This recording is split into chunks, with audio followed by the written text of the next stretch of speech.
Welcome back, everyone. Dr. Todd's Daily Drive number 2, and I got Linda here sitting with me. Wave hi, Linda.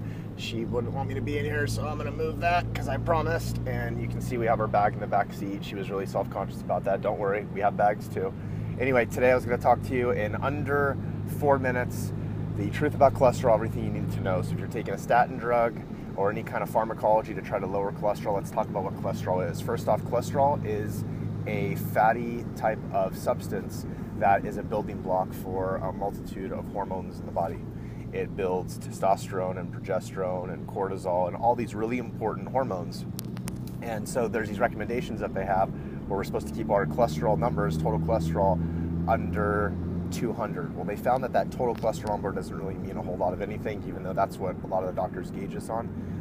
And in my opinion, everything I've read, under 200 is actually too low. 200 to 220 is usually a better level for total cholesterol.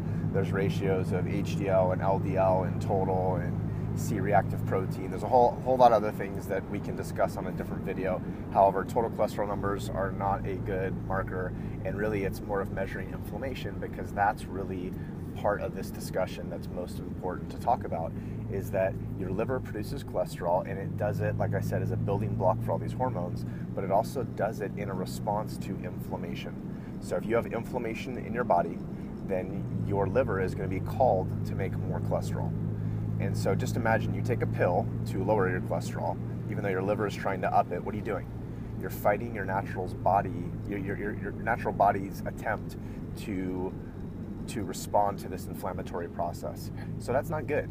And when you're inflamed inside of a blood vessel, for example, the cholesterol goes out there and it's there to mend the tissue of the blood vessel. One of the best analogies I heard about cholesterol and atherosclerosis, which is the buildup inside the vessel, it's kind of like if you pull up to a house that's on fire and you see a bunch of fire trucks outside. It's kind of like coming up and drawing the conclusion to say, oh, the house is on fire because of the fire trucks, instead of understanding, well, the house is on fire and the fire truck showed up to try to put the fire out. That's really what cholesterol does when there's an inflamed process. So now let's talk about briefly why we're getting so inflamed. Well, inflammation comes down to really one major culprit. It's free radical damage, but it's free radical damage primarily because of sugar. Sugar intake is one of the most harmful things to the body. They've done studies showing how bad sugar is, even in relation to brain activity, like being addicted to cocaine. It's a very addictive substance, but it's also very inflammatory. So sugar is not just straight table sugar, but it's carbohydrates. And it's really the majority of carbohydrates, unless they're really a slow digesting, starchy carbohydrate, like found in yams or something. But almost anything else, if it's in white bread or if it's table sugar itself or it's soda, all of that stuff, extremely inflammatory. That's what's causing high cholesterol numbers. That's what's causing problems with risk factors of heart disease and diabetes. So the number one thing you want to do is decrease your sugar intake. Don't be afraid of this cholesterol number. I recommend a couple books to you. On YouTube, you can go and you can look up a guy named Jimmy Moore. He wrote a book called Keto Clarity, very interesting book. There's also a guy by the last name, well, his first name's Ron Rosedale. If you type in Ron Rosedale on YouTube, you can watch some of his videos.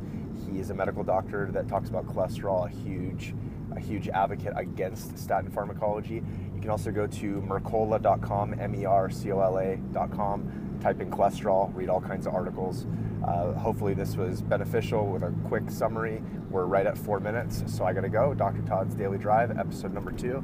Say bye, Linda. We'll see you next time.